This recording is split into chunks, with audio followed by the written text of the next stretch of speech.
जय जोहार। छत्तीसगढ़ी प्रमुख प्रादेशिक समाचार के संग मैं मीनल तिवारी।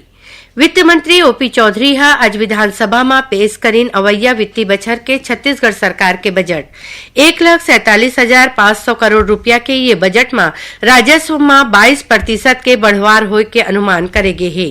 ये बजट में न तो कोनो किस्म के कर लगाए गे हे और न ही मौजूदा कर के दर में कोनो किस्म के बढ़वार करे गे हे। वित्त मंत्री हा अपन बजट भाषण में कहिन कि ये बजट अमृतकाल के न्यू के बजट है। छत्तीसगढ़ ला विकसित राज्य बनाए बर अवैया 1 नवंबर तक अमृतकाल छत्तीसगढ़ विजन 2047 तैयार करे जाही। प्रदेश ला विकसित बनाए बर 10 आधारभूत रणनीतिक स्तंभ के प्रारूप तैयार करे गे है, जो मध्यावधि और दीर्घकालिक लक्ष्य ला पाए खातिर मदद करही। वित्त मंत्री कहिन कि बजट में मोदी के गारंटी के तहत अवैया वादा ला पूरा करे बर कतकोन प्रावधान करे गे है। बजट में प्रधानमंत्री आवास योजना ग्रामीण बर 18 लाख घर बनाए खातिर 8,000 करोड़ रुपया ले ज्यादा राखे गे हे। महतारी वंदन योजना बर माइलोगन मन ला बछर भर में 12,000 रुपया दिवाए बर बजट में प्रावधान करे गे हे।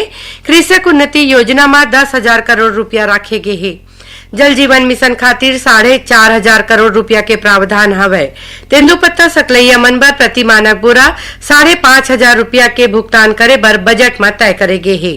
श्री रामलला दर्शन योजना खातिर 35 करोड़ रुपया हवे। राज्य के 5 शक्तिपीठ के विकास बर 5 करोड़ रुपया के प्रावधान करे गे हे। मुख्यमंत्री विष्णुदेव साय आज पेश करेगे बजट में अपन प्रतिक्रिया देवत कहिन कि ये बजट सिर्फ एक बछर बर नहीं भलुक आगू अवैया कतकोन बछर के दौरान छत्तीसगढ़ के विकास ला ध्यान में राख के बनाए गे हे।